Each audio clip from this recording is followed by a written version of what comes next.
I was just a high school teacher in this small southern town, minding my own business, when things took a dark turn. It all started innocently enough, with a new student, Emily, joining my class. She was quiet, kept to herself, and didn't stand out much. But soon, I noticed her demeanor changing, like she was constantly on edge. One day, after school, Emily hesitated before leaving my class. She looked scared, like she wanted to say something but couldn't find the words. I asked if everything was okay, and that's when she reluctantly spilled the beans. A man had been following her, showing up wherever she went, and she was terrified. I tried to calm her down, assuring her we'd figure things out.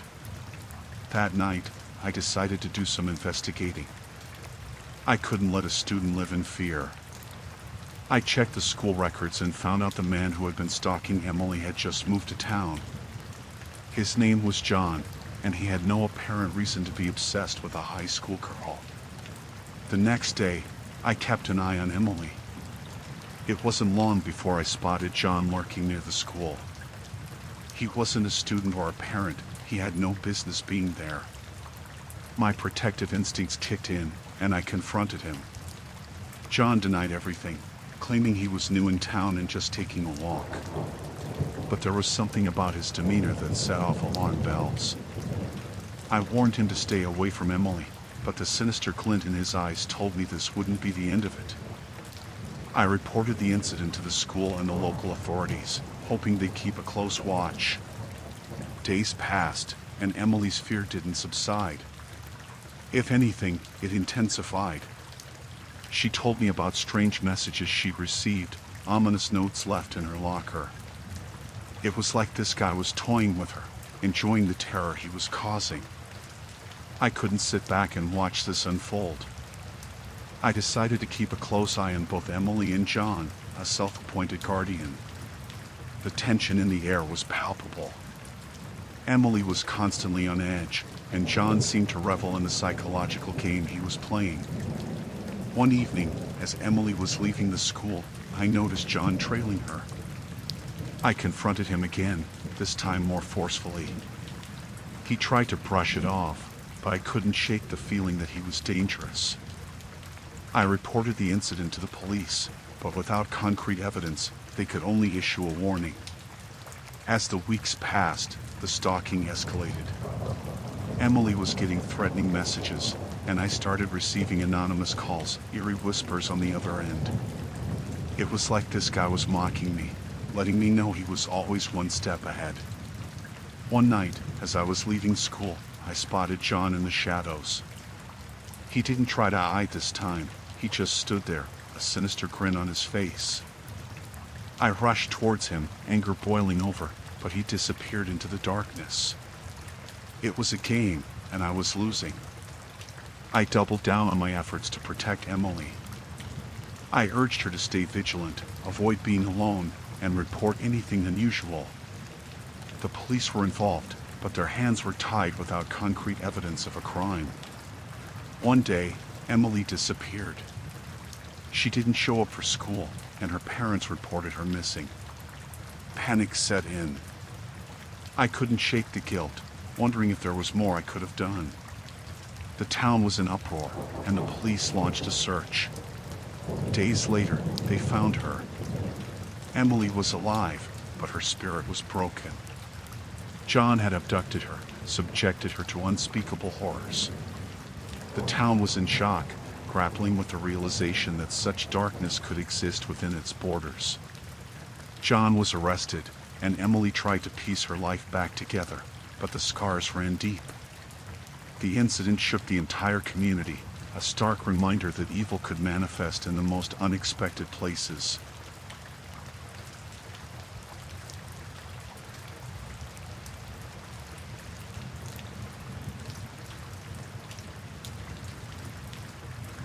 I moved to this quiet Midwest town for a fresh start. It was one of those places where everyone knew everyone else, a tight-knit community with a friendly vibe. My new house had a picket fence and a well-kept garden, a far cry from the hustle of city life. The neighbors welcomed me with warm smiles, and I settled in, thinking I'd found the perfect haven. That is until the new neighbor moved in next door. There was something off about him from the start.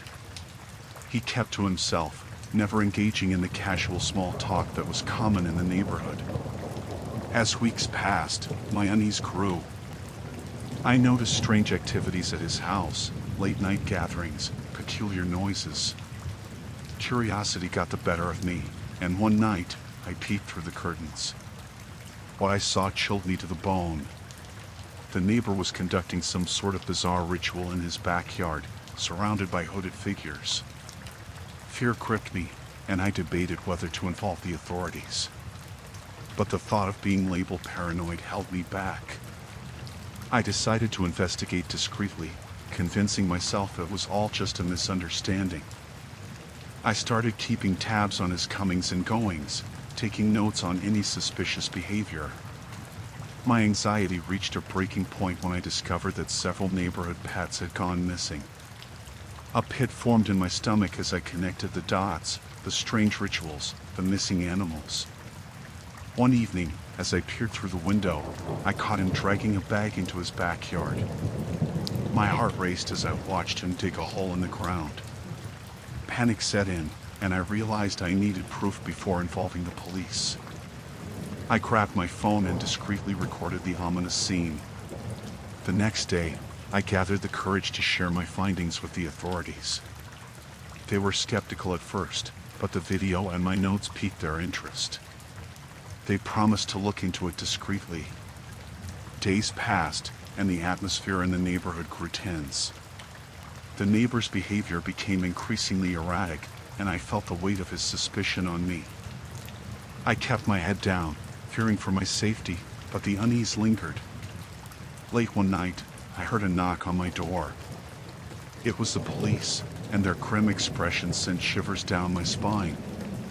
They had uncovered a horrifying truth. The neighbor was involved in a twisted cult, and they had evidence of unspeakable crimes committed in the town. The cult had been operating in the shadows, preying on the unsuspecting community. The police were launching a full-scale investigation, and my neighbor was now the prime suspect. I felt a mix of relief and terror, knowing that I had unintentionally stumbled upon a dark secret that threatened the entire town. As news spread, the town was plunged into shock. The neighbor's house became a crime scene, and the cult's activities were exposed.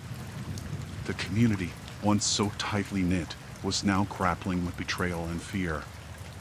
It was a wake-up call that danger could lurk even in the most seemingly idyllic places. The incident left scars on the town, a collective trauma that would forever alter its peaceful facade.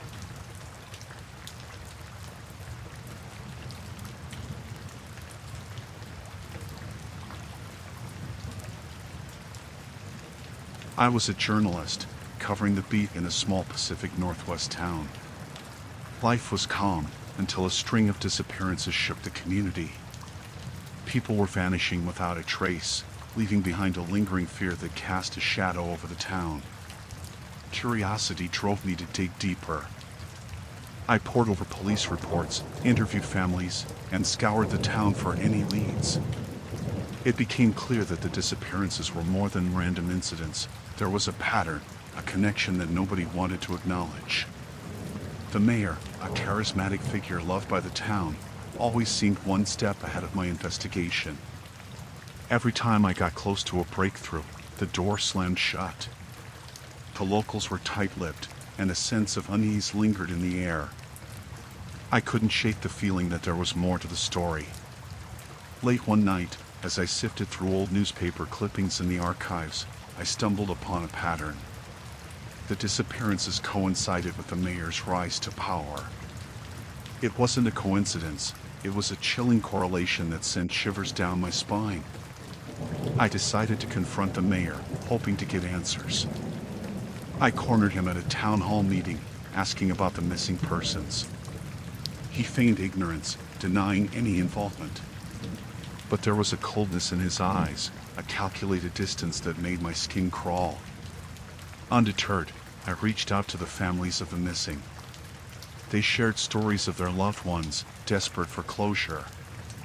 As I delved deeper, a narrative emerged. The mayor's office was involved in a cover-up, silencing anyone who dared to question the official version of events. I started receiving anonymous threats, warning me to back off.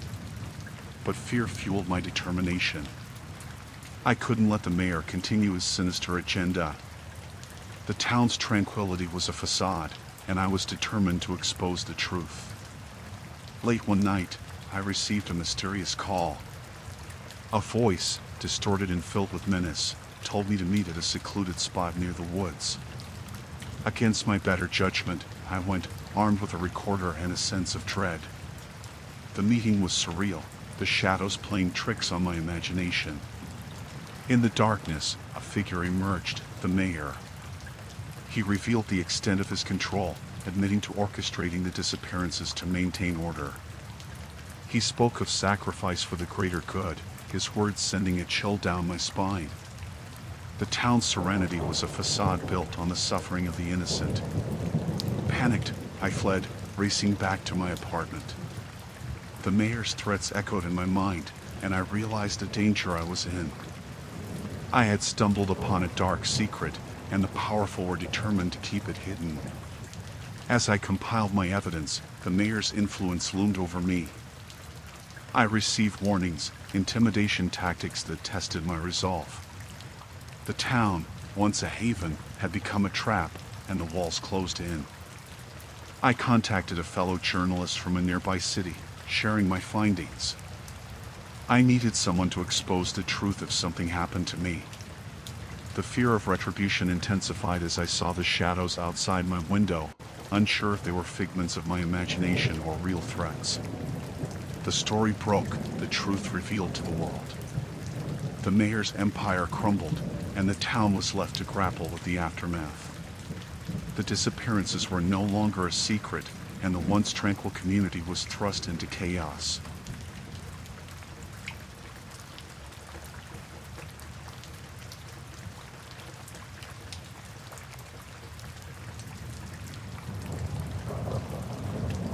I was just a regular doctor in a quiet New England town, dealing with the usual cases that came through the clinic. But something started to feel off. More and more patients were showing up with mysterious symptoms I couldn't quite diagnose. It was like a strange epidemic that had crept into our community. At first, I thought it was just a coincidence, a cluster of unrelated cases. But as the weeks passed, the number of patients exhibiting these bizarre symptoms kept growing. It was unsettling, and I couldn't shake the feeling that there was something deeper at play. Late one night, I decided to review the medical records of these patients, hoping to find a common thread. That's when I stumbled upon a pattern. They had all participated in a clinical trial run by a pharmaceutical company. The trial was supposed to be for a routine medication, but the symptoms these patients were experiencing were far from ordinary. Curiosity and concern fueled my determination to get to the bottom of this. I reached out to some of the patients, trying to piece together their experiences. They spoke of the trial with fear in their eyes, describing procedures that went beyond what they had consented to. As I delved deeper, I uncovered a horrifying truth. The pharmaceutical company was conducting a secret medical experiment. They had been testing a new drug on unsuspecting participants, pushing the boundaries of ethical research. The symptoms were side effects, and they were growing increasingly severe. I couldn't stay silent. I knew the potential repercussions of exposing this scandal, but the safety of my patients came first. I compiled the evidence, gathering testimonies from the affected individuals and documenting the details of the clinical trial. The pharmaceutical company had influential ties in the town, making it a dangerous adversary.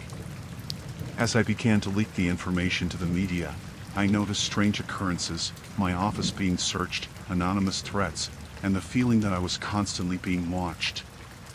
One evening, as I left the clinic, I heard footsteps behind me. I quickened my pace, glancing over my shoulder. A shadowy figure trailed me, and the chill down my spine intensified. I took a detour through dimly lit streets, trying to lose them, but the footsteps persisted. I reached my car, heart pounding, and locked the doors. The figure lingered in the shadows, just out of sight. Fear gnawed at me, and I drove home with an unsettling certainty that I had become a target. The next morning, the news broke. The pharmaceutical company's dark secret was exposed, and the town was thrown into chaos. The affected patients became the face of a scandal that rocked not only the local community but also the medical industry. The fallout was immense. Legal actions were taken against the company, and the town grappled with the aftermath. My role in exposing the truth had put me in the spotlight, making me a target for those who wanted to keep the experiment hidden. I received threatening messages, my car vandalized, and strange figures lurking outside my home. Paranoia consumed me, and I couldn't escape the feeling that danger was always around the corner. The trial was investigated, and the medical community was forced to reevaluate its ethical standards. The town, once peaceful, was forever changed. The shadows cast by the pharmaceutical company's actions lingered, a stark reminder that the pursuit of scientific progress could come at a chilling cost.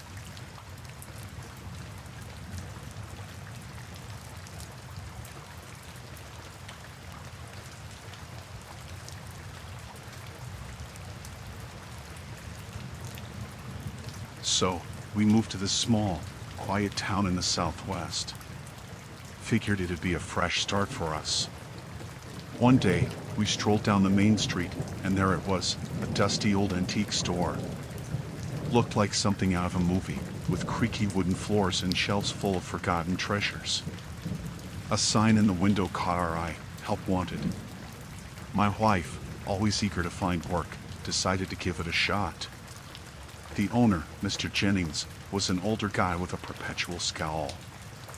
He eyed her up and down, sizing her up like she was some commodity. But hey, a job was a job. First day on the job, my wife found herself surrounded by peculiar items. Old watches, faded paintings, and trinkets that carried the weight of time. The air in that store felt heavy, like each piece held a story, not all of them pleasant. As days passed, my wife started noticing strange things. Items seemed to come and go mysteriously, like they had a life of their own. She brushed it off at first, thinking maybe it was just the nature of an antique store. But then came the late nights. Mr. Jennings would have her stay behind, cataloging items in the dimly lit back room. The air felt colder there, and the shadows danced around her, whispering secrets that she couldn't quite make out. She started feeling uneasy, like she was caught in something she couldn't understand. Curiosity got the better of her. One night, she decided to dig a little deeper. She started snooping around, looking into Mr. Jennings' records. That's when she stumbled upon the truth, a dark truth. The antiques weren't just old, they were stolen. The store was a front for a much shadier operation. Terrified, she confronted Mr. Jennings. The air in that back room grew dense with tension. He didn't deny it, just looked at her with those cold eyes. It was as if the walls themselves were closing in on her. She demanded answers, asked him why he was dealing in stolen goods. Mr. Jennings chuckled, a sinister sound that sent shivers down her spine. He reveled in it, boasting about how easy it was to hide in plain sight behind the facade of an antique store. Suddenly, the atmosphere shifted. The room felt darker, and the antiques seemed to come alive with malevolence. Mr. Jennings' smile turned into a twisted grin. He warned her not to interfere, telling her it was too late. The shadows, once mere observers, now felt like accomplices in some sinister game. My wife, fear etched on her face, knew she had to get out. She stumbled backward, making her way towards the door. But Mr. Jennings wasn't about to let her leave with her newfound knowledge. As she reached for the doorknob, he lunged at her, grabbing her arm with a grip that felt inhuman. Panic set in as she struggled to break free. The room seemed to warp around her, the walls closing in, and the shadows reaching out like malevolent tendrils. In a desperate move, she managed to break away, tearing open the door and fleeing into the night. The echoes of Mr. Jennings' laughter followed her, a haunting soundtrack to the chilling encounter she had just survived. We left that town in a hurry, the weight of its secrets too much for us to bear.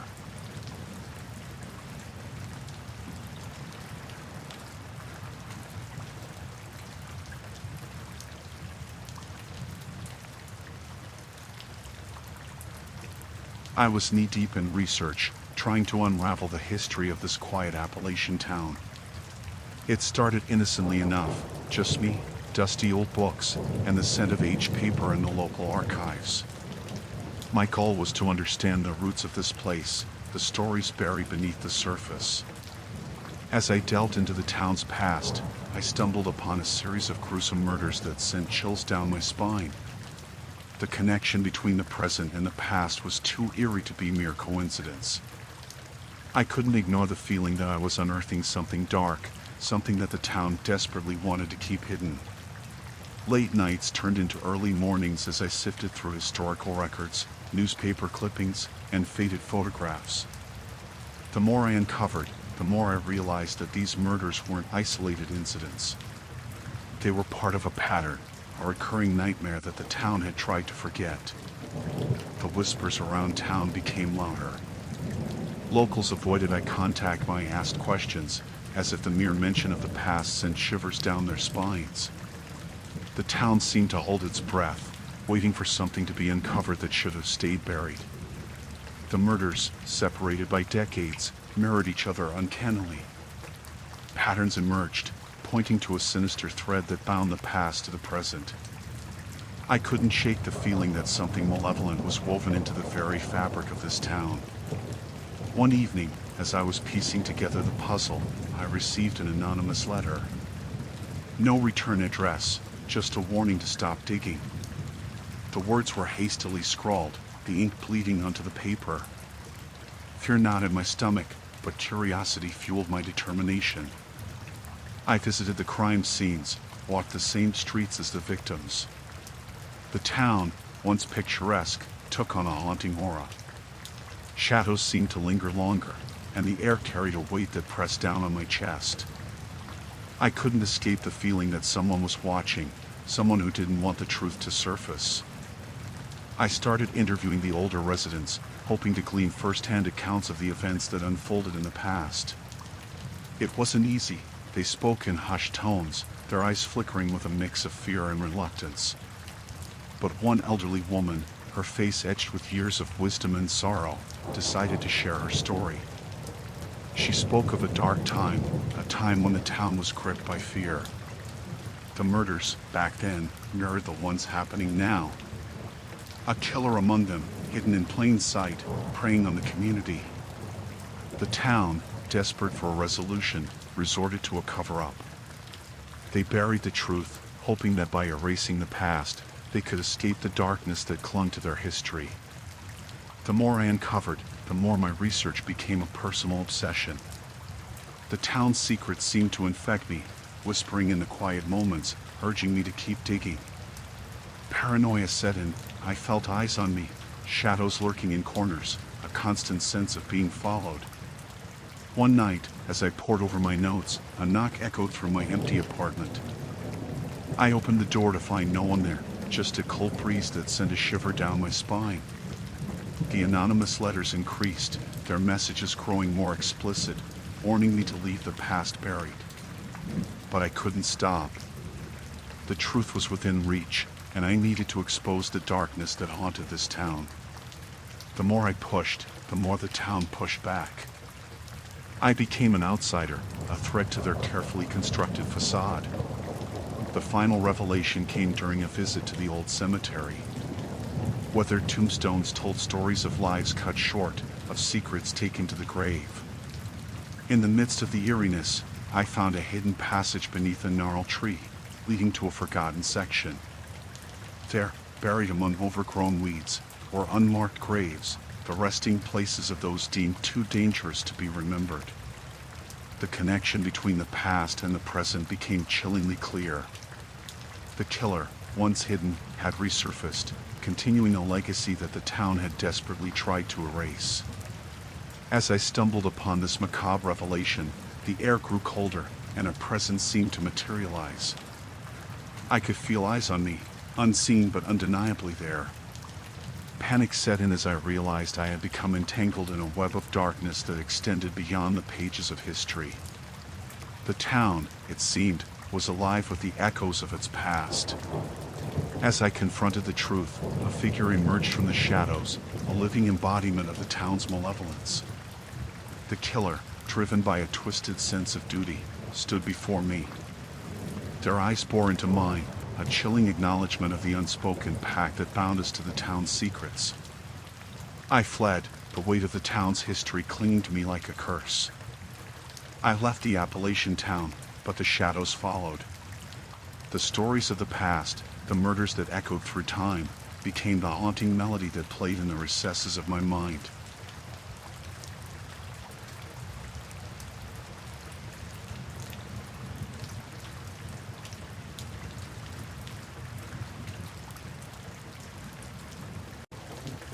I was working the night shift at this gas station in the deep south, just a regular guy making ends meet.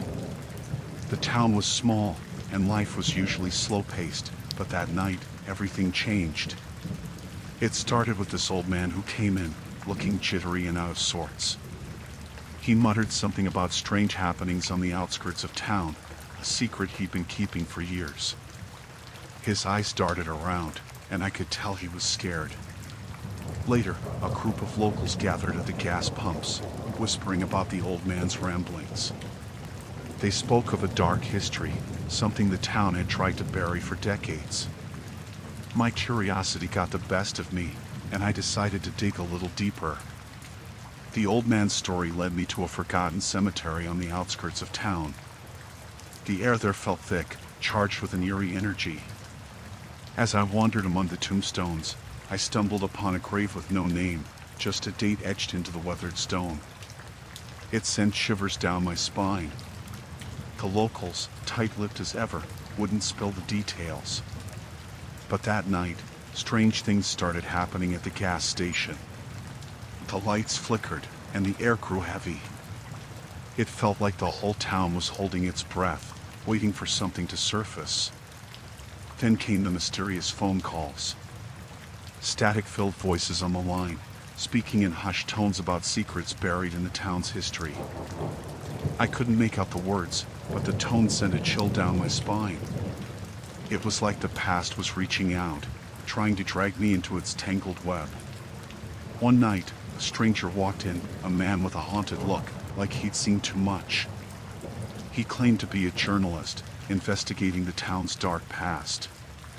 We shared stories, comparing notes on the unsettling events that had unfolded. The gas station became a hub of nervous energy, a gathering place for those seeking answers. The journalist and I, drawn into this twisted narrative, decided to uncover the truth. The town, it seemed, was plagued by a sinister plot that had festered for generations. We ventured into the outskirts, where the old man had hinted at something unspeakable. The air grew colder as we stumbled upon an abandoned house, its windows shattered and doors ajar. It felt like a portal to the past, a place that time had forgotten. In the darkness, we uncovered evidence of a ritualistic cult that had operated in the shadows for decades. Symbols etched on the walls, remnants of twisted ceremonies, and photographs of hooded figures. It was a horror story playing out in faded Polaroids. The journalist, undeterred by the mounting darkness, insisted on exposing the truth. We uncovered a series of unsolved disappearances, the victims connected by a thread of ritualistic sacrifice. The town, it seemed, had been complicit in burying the crimes to maintain a facade of normalcy. As we dug deeper, the town turned against us. The whispers grew louder, the shadows longer. The gas station, once a sanctuary, became a place of fear. The journalist received threatening messages, warnings to back off, but he pressed on, relentless in his pursuit of the truth.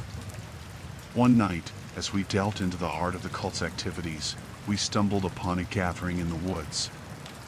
Hooded figures surrounded an altar, chanting in a language that sent shivers down our spines. The journalist, capturing it all on camera, exposed the cult's malevolent rituals to the world. But the town, unwilling to confront its dark past, fought back. We became pariahs, marked by the shadows that clung to our every step. The gas station, once a refuge, became a battleground between the truth and the town's desperate attempts to bury it. The final confrontation came in the dead of night. Hooded figures surrounded us, their faces hidden in the darkness.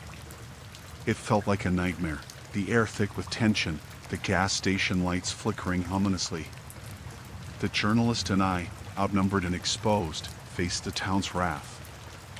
A sinister calm settled over the gas station as the figures closed in. The journalist, defiant to the end, continued to document the unfolding horror. The shadows, once mere whispers, became a tangible force, enveloping us in darkness. And then, it was over. The gas station, now a silent witness to the town's secrets, stood eerily still. The journalist, the one who sought the truth, was gone, swallowed by the shadows. I was left alone, haunted by the events that had unfolded. The town, seemingly untouched by the revelation, returned to its facade of normalcy.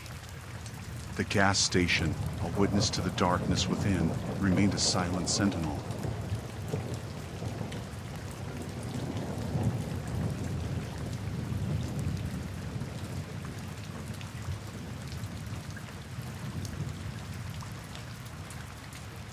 So, there I was, back in my small Midwest hometown after years away. Everything seemed the same, but underneath that veneer of normalcy, something was off. My gut told me there was trouble, and I couldn't shake the feeling that I had walked right into it. The town sheriff, a man I once trusted, had this look in his eyes, something dark, like he was hiding more than just the usual secrets. It started with a chance encounter at the local diner. He shot me a sideways glance, and that's when I knew something was wrong, something beyond the scope of a routine hometown reunion.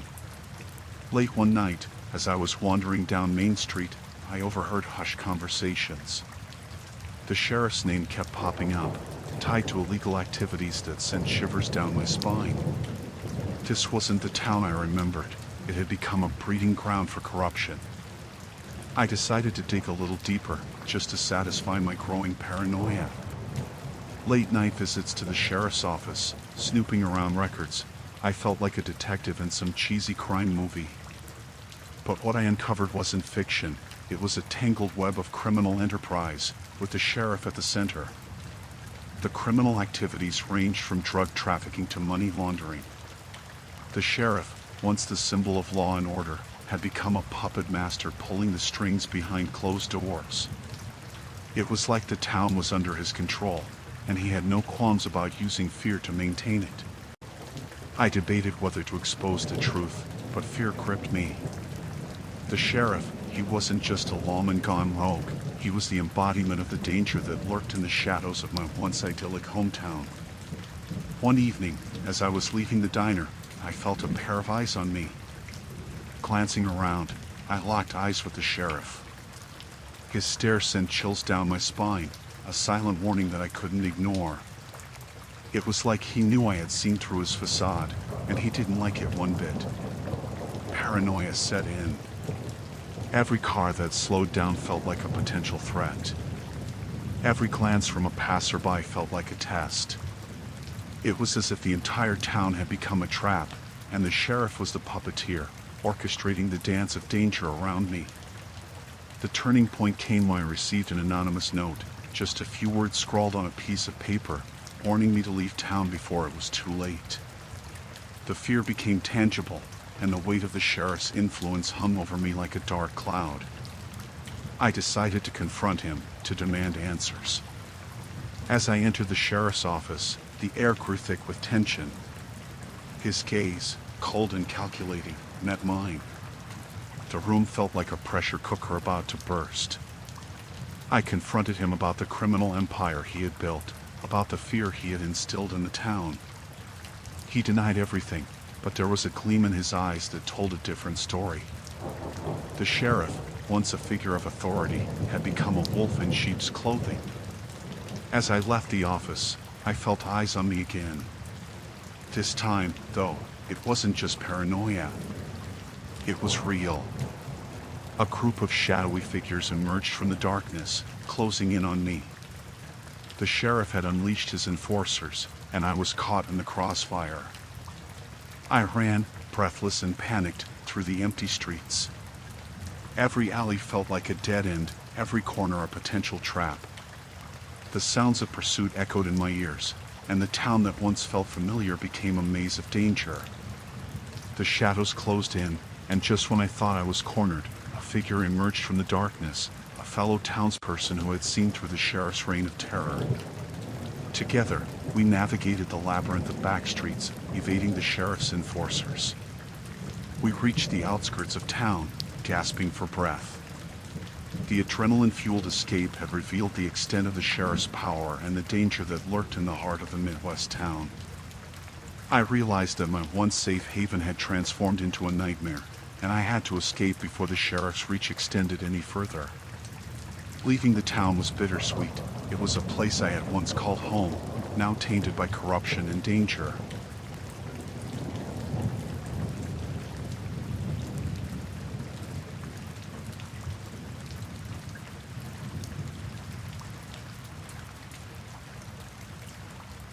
So, there's this town, right? A place where everyone knows each other's business, or at least they think they do. It's the kind of small town where life seems predictable, and nothing ever happens. Until it does. I'm just a regular guy, working a dead-end job at the local hardware store. Nothing fancy.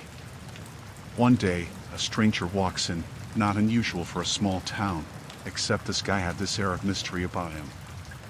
Something didn't quite fit. He asked about the town's history, its people, and I, being the friendly local, tried to help out. But the questions he asked, they weren't typical small talk. He wanted to know about old scandals, family feuds, and the kind of secrets folks keep buried. As days went by, things got weirder. I noticed him hanging around the town archives, digging through old newspapers, and talking to the elderly residents. The air in town changed, a sense of discomfort settling in, like we were all being scrutinized under a magnifying glass. Then came the whispers, rumors about the stranger compiling a dossier on every resident. A list of sins, mistakes, and regrets that were best left forgotten. The town, once tight-knit, started unraveling. Paranoia took root, and everyone began suspecting their neighbors of betraying the unspoken trust that held us together. I decided to confront the stranger, ask him what he was up to. He met me with a smile, calm and collected, and explained that he was a journalist working on a story about the real heart of small-town life. But his eyes told a different story, a story that sent a chill down my spine. As the stranger's investigation continued, the town turned into a pressure cooker. Old wounds resurfaced, and accusations flew. Families that had been friends for generations found themselves at odds, torn apart by the stranger's unsettling presence. One night, as I walked home, I realized I was being followed. Every step echoed in the deserted streets, and I could feel eyes on the back of my neck. The stranger, or someone working for him, was monitoring my every move. Fear sank in, a fear that the small-town safety I had taken for granted was slipping away. I decided to dig into the stranger's background, turn the tables, and expose his motives. The more I investigated, the more I unraveled a sinister truth: he wasn't a journalist. He was a private investigator hired by someone with a vendetta against the town. The stranger's client, a disgruntled former resident with an axe to grind, sought revenge for perceived wrongs.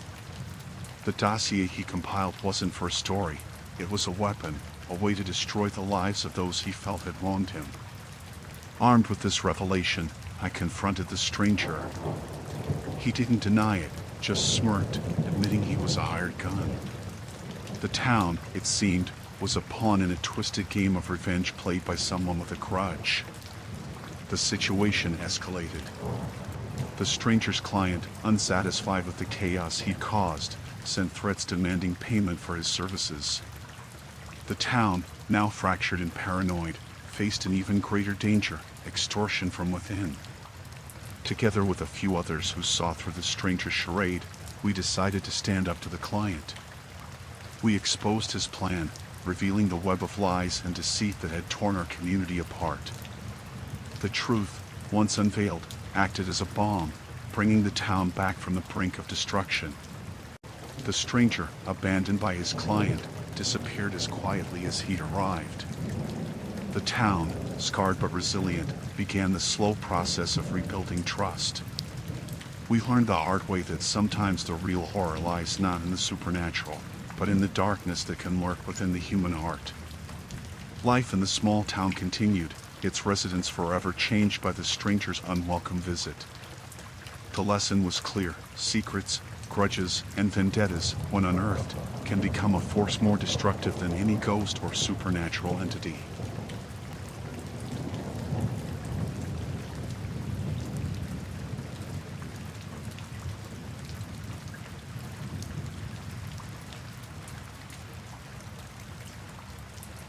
So, there's this old family home in a quiet New England town, a place filled with memories, or so I thought. We decided to gather the whole clan for a reunion, to reconnect with our roots. Little did I know, roots can run deep and reveal some twisted truths. The family home, a creaky old thing with a history as murky as the nearby lake, hadn't seen us all together in years. Nostalgia was in the air as we entered, laughter mingling with echoes of our childhood. But that warmth didn't last long. As we settled in, exploring the familiar rooms and sharing tales of yesteryear, someone stumbled upon a hidden compartment in the attic. It was like a secret passage, dusty and forgotten. The air in that space felt different, heavy, laden with the weight of untold stories. We found an old box, filled with letters tied in brittle ribbons and faded photographs. Curiosity got the better of us, and we started unraveling the family's secret buried in that dusty box. Turns out, our ancestors weren't the saints we thought they were. The letters spoke of a dark past, a history stained with betrayal and scandal. Skeletons, it seemed, had been locked away in that hidden compartment, concealed from the family's collective memory. As we pieced together the puzzle, tensions rose, and the familial bonds that once felt unbreakable began to strain. The revelations weren't just shocking, they were devastating.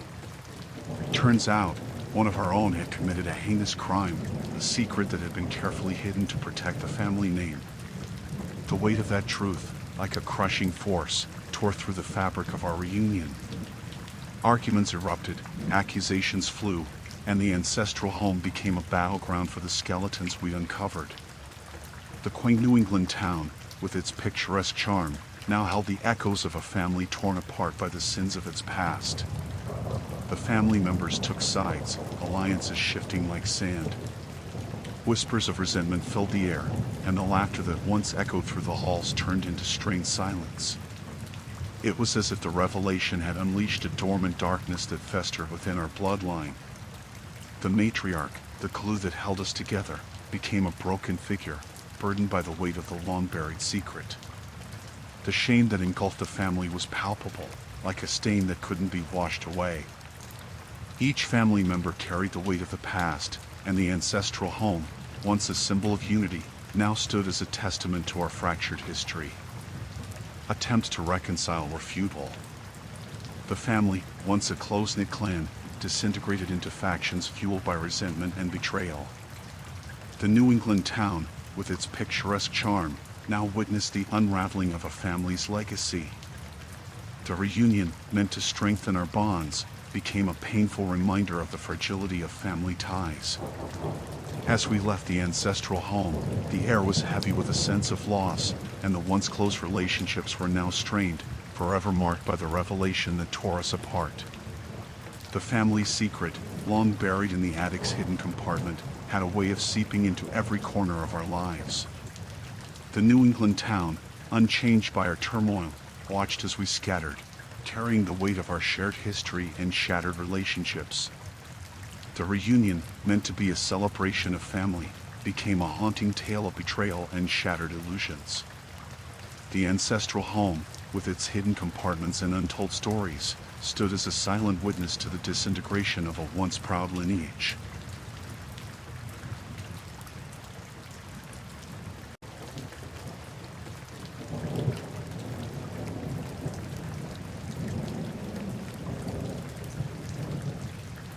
Okay, so I'm just this regular guy, hosting a radio show in a small town on the Great Plains.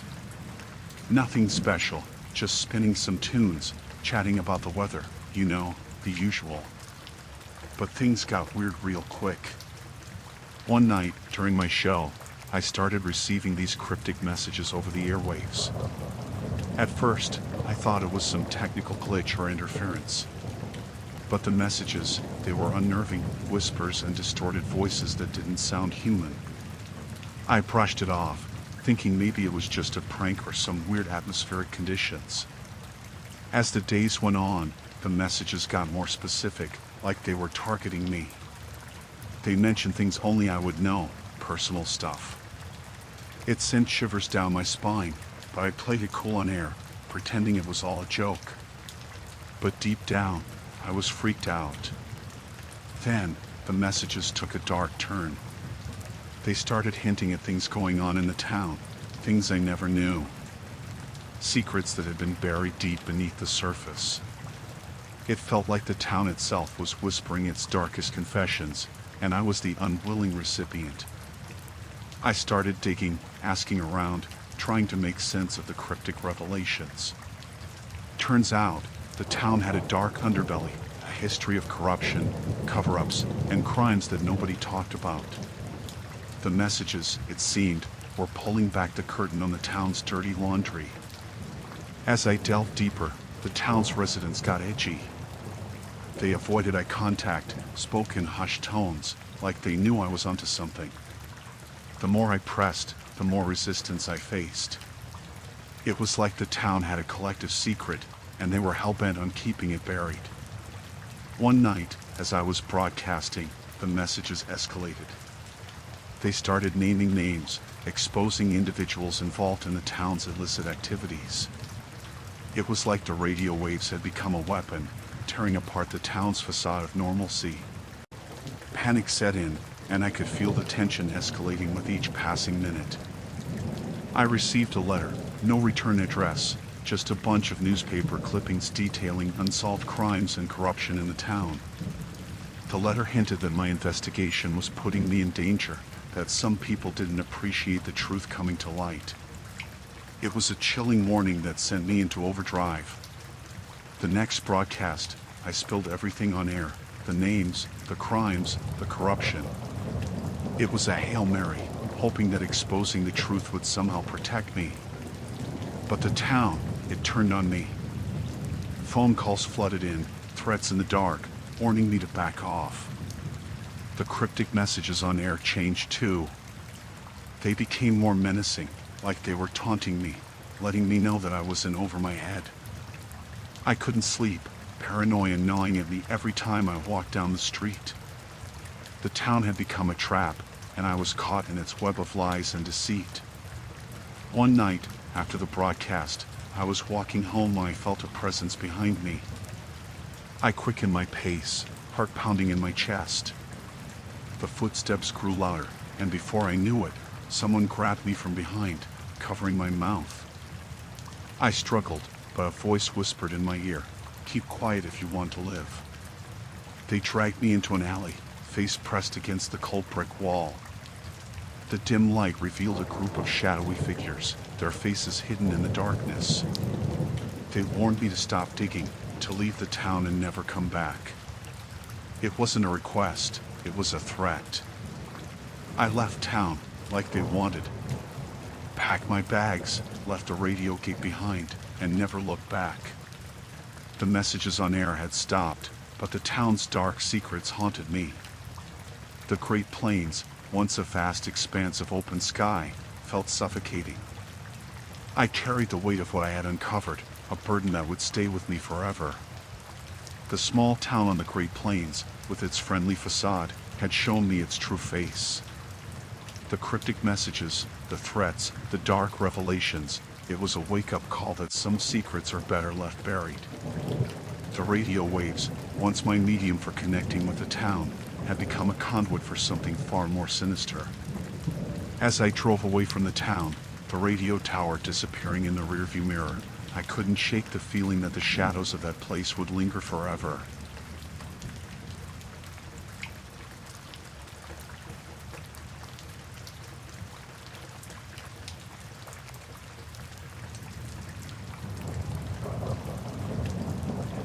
We were just this regular couple, living in a coastal community, and we thought it'd be a great idea to organize a town fair. You know, bring the community together, have some good times. Little did we know, it would turn into a nightmare. As we were planning the fair, we stumbled upon some old records at the town hall. The kind of stuff no one really bothered with, faded photos, newspaper clippings, you name it. We found this pattern. Every time the town had a fair or festival, there were these unsettling events that followed. First, it was a fire that destroyed part of the boardwalk. Then, a mysterious illness that spread among the locals. We couldn't believe our eyes. It was like the fair brought a curse along with it, a dark history that repeated itself. But we brushed it off, you know? Thought it was just coincidence, the stuff of urban legends. As we set up the fairground, things got weirder. The attractions we had planned started mirroring the events from the old records, a fire breather, a fortune teller, each act inadvertently linked to the town's troubled past. People started acting strange too. The locals, who were usually friendly, seemed on edge. Whispers circulated about the fair being cursed, and we laughed it off, thinking it was just small-town superstition. As the fair kicked off, the atmosphere shifted. It wasn't the usual joy and laughter. It was tense, like an invisible storm brewing. The fire breathers act felt uncomfortably close to the historic fire, and the fortune teller's tent seemed to exude an eerie energy. Then, the first unsettling event unfolded. A local historian, known for his stories about the town's past, collapsed near the fortune teller's tent. He was muttering something about a curse, his eyes wild with terror.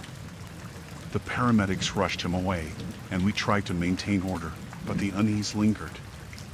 The next day, as we prepared for the second night of the fair, a storm rolled in, unexpected and fierce. The same thing had happened in the past, a storm hitting during a town event. Panic set in, and people started leaving the fairgrounds, fearing a repeat of the disasters from history.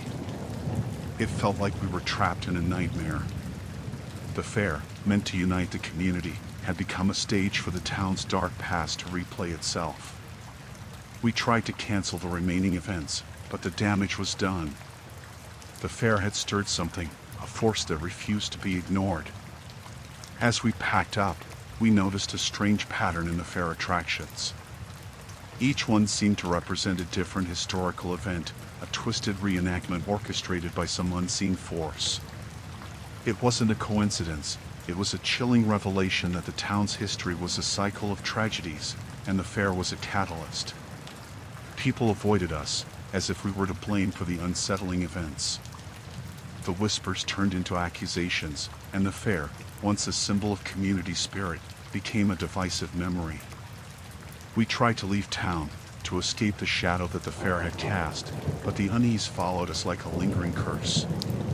The couple who had tried to bring joy to the coastal community now found themselves ostracized. The fair had uncovered a dark truth, a pattern of events that linked the present to a history steeped in tragedy. The town, with its picturesque charm, harbored a darkness that refused to be erased.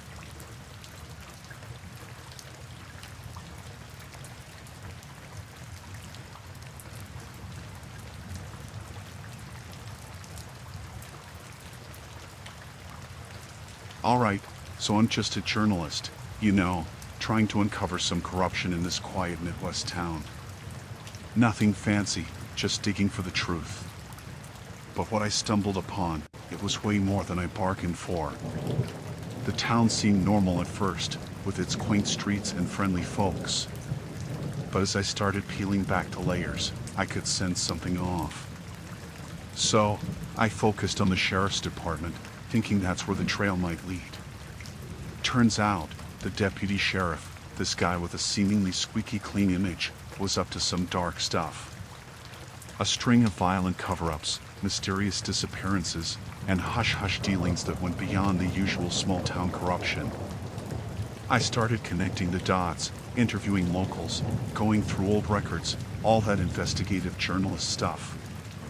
People were scared to talk, like they were living in fear of something. It was like the whole town was holding its breath, afraid of what might happen if they spoke up. One night, as I was digging through some old case files at the sheriff's office, I found evidence of a cover-up involving the deputy sheriff. A brutal assault, swept under the rug to protect someone powerful. The more I uncovered, the more dangerous it became. I decided to confront the deputy sheriff, thinking he could be the key to cracking the whole corruption ring. But when I approached him, he didn't deny it. Instead, he smirked, like he enjoyed the power he held over the town. It sent chills down my spine, making me realize I had stepped into something way bigger than myself. As I delved deeper, threats started coming my way. Anonymous calls, ominous messages left on my doorstep. They knew I was onto them. It felt like I was being watched, every move scrutinized. The more I exposed, the more the shadows closed in around me. One night, as I was leaving the office, I heard footsteps behind me. I quickened my pace, heart pounding. The town, once familiar and welcoming, now felt like a maze of danger. I took a shortcut through a dimly lit alley, and that's when they cornered me. A group of shadowy figures emerged from the darkness, faces obscured. They warned me to back off, that I was poking into places I shouldn't. But I couldn't let it go. The corruption, the violence, it was eating away at the heart of the town, and someone had to expose it. The threats escalated. My car tires slashed, strange figures lurking outside my apartment. It was like a twisted game of cat and mouse. The deputy sheriff, the one I thought was the law, was now the very threat I needed protection from. I reached out to a fellow journalist for help, someone I trusted. We decided to expose the corruption together, thinking strength in numbers would keep us safe. But the more we dug, the more we realized the corruption had seeped into every corner of the town, and the deputy sheriff had eyes and ears everywhere. One night, as we were preparing to publish our findings, my colleague disappeared. No trace, no warning. It was like they had been erased from existence. Fear clutched at my chest, realizing I was next on the list. I received a package, a chilling message. It contained evidence of my every move, my deepest secrets. The deputy sheriff knew me better than I knew myself. The message was clear: back off or suffer the consequences. But I couldn't let fear dictate my actions. I published the expose, laid bare the corruption, and put my own safety on the line. The town erupted in chaos, protests filling the streets, demanding justice. The deputy sheriff, now exposed, lashed out. I became the target, the scapegoat for unraveling the web of lies. Every step I took felt like walking on a tightrope, with danger lurking in every shadow. I had to leave the town, abandon the life I knew, to escape the retribution that awaited me. The Midwest town, once my beat for uncovering stories, now felt like a cage from which I needed to break free. The corruption, the violence, it stained the very fabric of the place.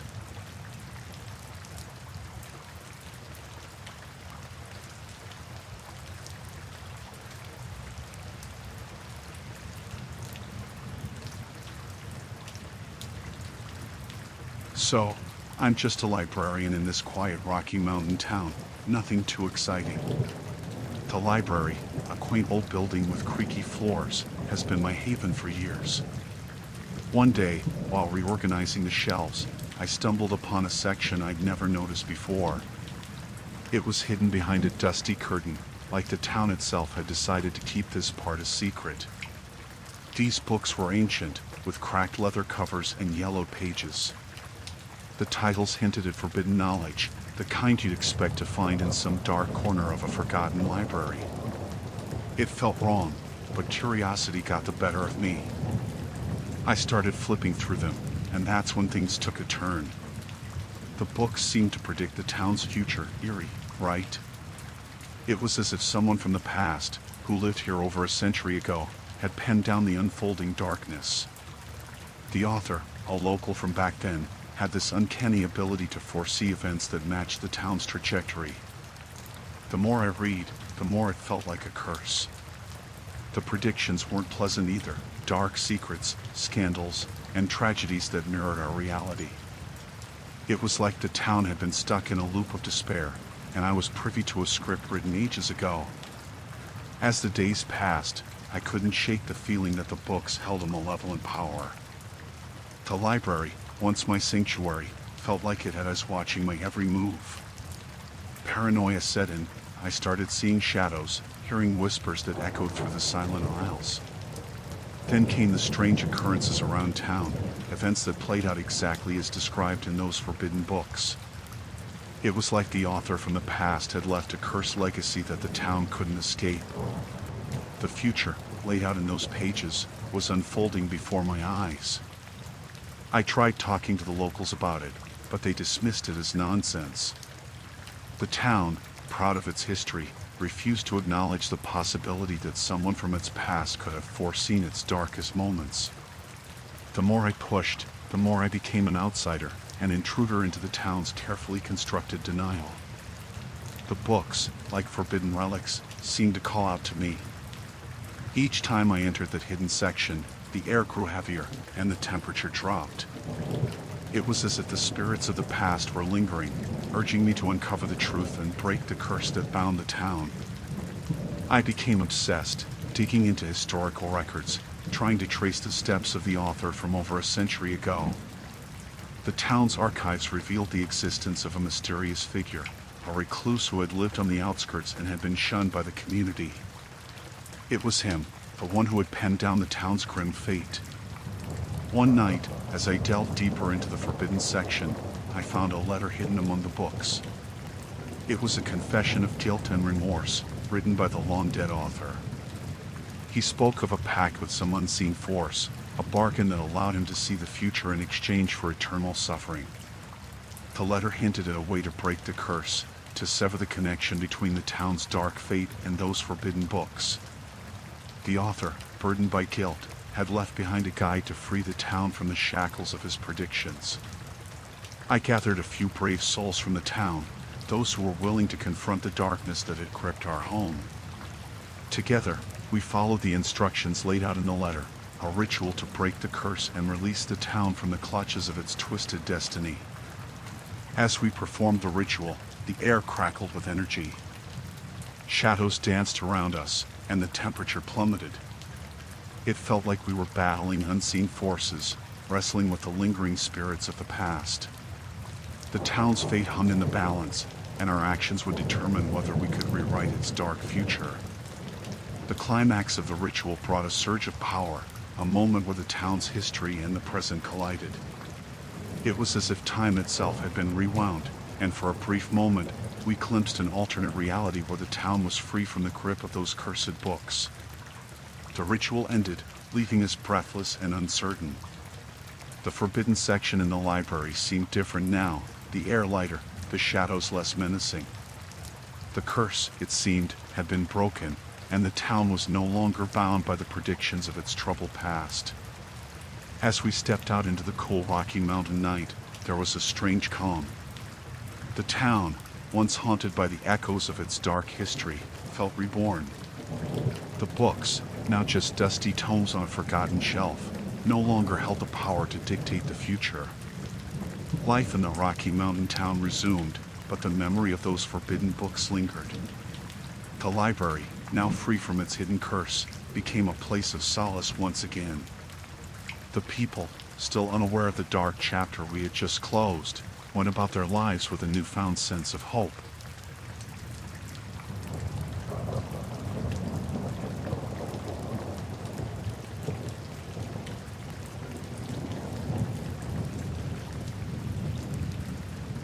So, there I was, just a regular firefighter in this small southwest town, doing my job.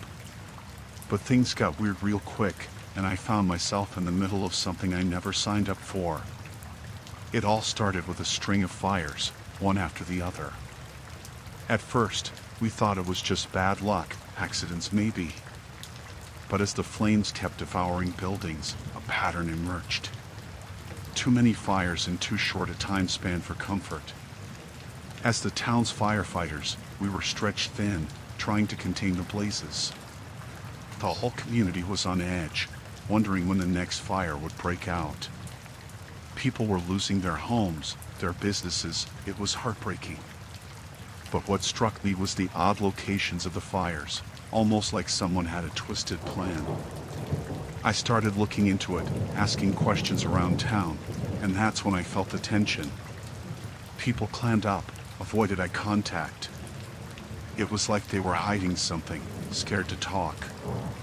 But I was determined. I had to find out who or what was behind the fires. One night, after another round of battling flames, I overheard a conversation at the local diner. Some shady characters, talking in hushed tones about the fires, about how it was all part of some grand plan. My curiosity went into overdrive, and I decided to dig deeper. I snooped around, gathering bits and pieces. It seemed there was a conspiracy at play, a group orchestrating the fires for some sinister purpose. The more I uncovered, the more danger I realized the town was in. It wasn't just about structures burning down, it was about the very fabric of the community being threatened. I brought my findings to the chief, thinking he'd have my back. But he brushed it off, said I was reading too much into things. That didn't sit right with me. It felt like someone within the department was involved, pulling strings to keep the truth hidden. I decided to go rogue, investigate on my own. The fires continued, each one escalating in scale. It was like the town was descending into chaos, and I was the only one who saw the bigger picture. Late one night, I caught wind of a secret meeting in an abandoned warehouse. I slinked in, keeping to the shadows. What I witnessed, it chilled me to the bone. The conspirators, faces masked, discussing the next target, the next fire to ignite. It was like a well-organized operation, and I was the only one onto them. I recorded the meeting on my phone, thinking I had the evidence to blow the whole thing wide open. But as I left the warehouse, I felt eyes on me. Footsteps echoing in the darkness. I quickened my pace, heart pounding. It was like a game of cat and mouse, and I was the mouse. The next day, I handed the evidence to a local journalist, someone I trusted to expose the truth. But before the story could break, my world turned upside down. My house went up in flames, the very flames I had fought against. It was a message, a warning to back off. I barely escaped with my life, coughing up smoke as the fire consumed everything I owned. The town, once my home, now felt like a hostile territory. The conspiracy, the fires, it was like a cancer eating away at the place I swore to protect. I went into hiding, fearing for my life. The journalist, they went silent too, probably scared off by the same threats. The town, unaware of the conspiracy brewing within its borders, continued to burn. It was like a nightmare I couldn't wake up from. As I laid low, I received a message, a chilling warning that my investigations had consequences. The conspirators were closing in, and I was a loose end that needed tying. I couldn't trust anyone, not even my fellow firefighters. The very people I had worked beside were potentially involved in this twisted plot. The town descended further into chaos.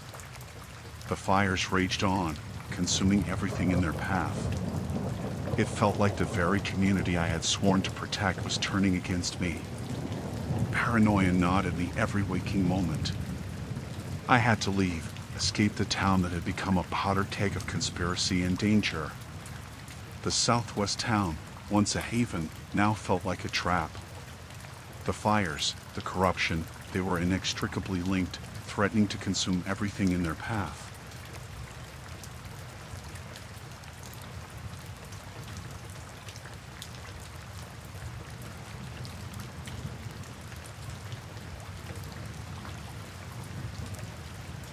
So, there we were, a regular family, moving to this quiet Appalachian town. Thought it'd be a fresh start, you know? But from the get-go, something felt off, and it all revolved around the real estate agent, this guy named Mr. Anderson. We found this quaint little house on the outskirts. Seemed perfect, charming even. Mr. Anderson showed us around, all smiles, but there was something about the way he looked at us, like he was hiding a secret. And he kept pushing the sale, like he needed us to take the place, no matter what. We ignored the gut feeling, signed the papers, and moved in. But that's when things got weird. Stuff started happening around the house, doors creaking open, strange noises in the dead of night. Thought it was just an old house settling in, you know? But it wasn't just that. One day, we found a hidden door in the basement, something Mr. Anderson conveniently forgot to mention. Behind it was this creepy room, full of old dolls and faded photos. It felt like stepping into someone's dark past, and we couldn't shake the feeling that there was more to this house than met the eye. We confronted Mr. Anderson, demanded an explanation. But he just smiled that unsettling smile, shrugged it off like it was no big deal. Said the room was just a storage space the previous owners used. Yeah, right. We weren't buying it, but what could we do? As weeks went by, the atmosphere in the house became suffocating. We'd hear footsteps when no one was around, and sometimes the dolls from that hidden room would end up in different places. It was like the house had a life of its own. One night, we woke up to the sound of whispering. Clear as day, like someone was right there in the room with us. But when we investigated, nothing. Just that unsettling feeling of being watched. The neighbors, too, acted strange. Gave us these wary glances, like they knew something we didn't. It felt like the whole town was in on some secret, and we were outsiders stumbling into a web of deception. One evening, as we were leaving the house, we saw Mr. Anderson lurking in the shadows. He didn't say anything, just stared at us with those cold eyes. It sent shivers down our spines. That's when we knew he wasn't just a real estate agent, he was part of whatever dark secret this town was hiding. Desperate for answers, we started digging into the town's history. Turned out, it had a sordid past, disappearances, strange rituals, the works. The house, it seemed, had a history too, tied to some old legend about a family that vanished without a trace. But every time we tried to talk to the locals about it, they clammed up, exchanged hushed words, and avoided eye contact. It was like they were afraid of something they weren't willing to share. Then, one day, we found an old diary hidden in the attic, belonging to a woman who lived in the house decades ago. Her entries spoke of strange occurrences, a feeling of malevolent presence that seemed to feed off the fear. It sent chills down our spines. It was like history repeating itself. As we unraveled the mystery, the house seemed to turn against us. Shadows flickered in the corners. The air became thick with an oppressive force. We couldn't escape the feeling that the house itself was alive, harboring a malevolence that sought to consume us. Late one night, we heard footsteps in the attic. Slow, deliberate. We mustered the courage to investigate, only to find the dolls from that hidden room arranged in a circle. It felt like some dark ritual was being enacted, and we were the unwitting participants. The final straw came when we found a locked room in the basement, a room Mr. Anderson never mentioned. Behind it, we discovered a series of tunnels leading to the town's outskirts. It was like a secret network hidden beneath the surface, and it sent a chill down our spines. Convinced that something sinister was at play, we decided to leave. But the owls, it resisted. Doors slammed shut, windows rattled. It was like the very walls were trying to keep us trapped. As we drove away from the Appalachian town, the owls shrinking in the rearview mirror, we couldn't shake the feeling that we had narrowly escaped something malevolent.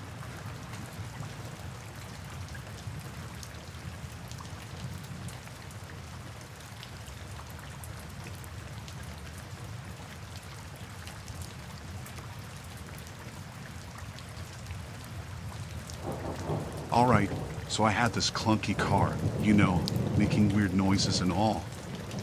Figured I'd take it to this mechanic in a small Midwest town. People said he was good, knew his stuff. Seemed legit at first. The place was filled with the usual grease and tools. I explained the car trouble, and the guy, let's call him Joe, took a look. He mumbled something about the engine and said he'd fix it up. No big deal, right? So, I leave the car with him, thinking it'll be good as new in a day or two. Days pass, and I finally get a call saying my car's ready. Head over to Joe's garage, expecting a smooth ride home. But as soon as I hit the road, the car's acting up worse than before. It's like he made it worse, I pull over, frustrated as hell, thinking I got scammed. So, I march back to Joe's garage, ready to give him a piece of my mind. The guy seemed surprised to see me, like he didn't expect a follow-up. I lay it out, tell him my car's worse now. He stammers, saying it's just a hiccup, a minor thing. But I'm not buying it. I tell him, you better fix it, and I'm not paying extra. He agrees, reluctantly. It's a hassle, but what choice do I have? He takes the car back in, and I'm stuck in his dingy waiting area. Time ticks on, and I start getting this weird feeling. Like eyes are on me. I look around, and Joe's just watching me from his office. It's unnerving, but I brush it off, thinking maybe I'm being paranoid. Eventually, he tells me the car's good to go. Skeptical, I hop in, praying it won't break down again. As I drive away, everything seems fine at first. But as I hit the highway, the car starts acting up again. I'm furious, thinking Joe did something to mess with me. I pull over once more, and this time, I'm done. I decide to confront him, get my money back or something. I storm back into the garage, ready to unleash my frustration.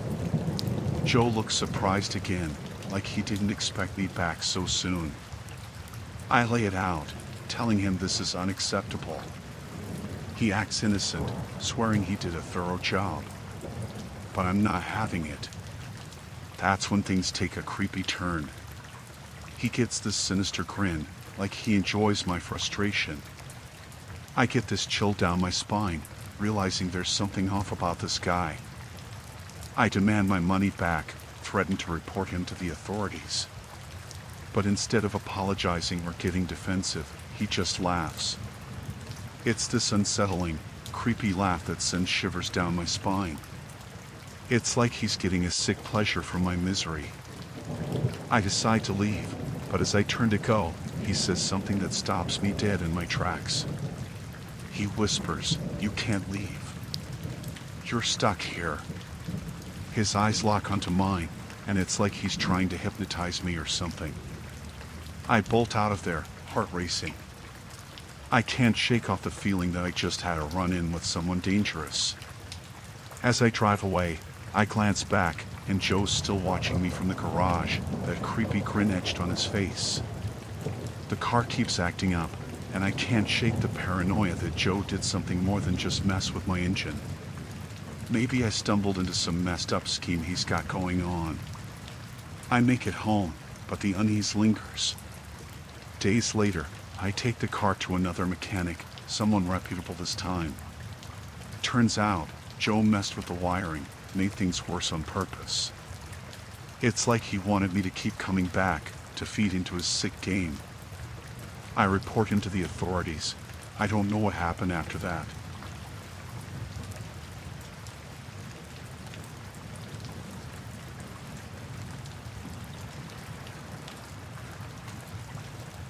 So, we were this couple, super excited about getting hitched, you know? Decided to go all out and hired this wedding planner in the Rockies. Seemed like a dream come true at first, picturesque landscapes, crisp mountain air, the whole deal. Met the wedding planner, let's call her Jane, and she seemed professional enough. Showed us photos of these amazing weddings she organized, all smiles and promises. We signed the contract, thinking everything was set for our perfect day. As the wedding date approached, things started getting weird. Jane insisted on specific details for the ceremony, odd rituals she claimed were local traditions. We're from the city, so we thought, okay, maybe this is how they do things in the mountains.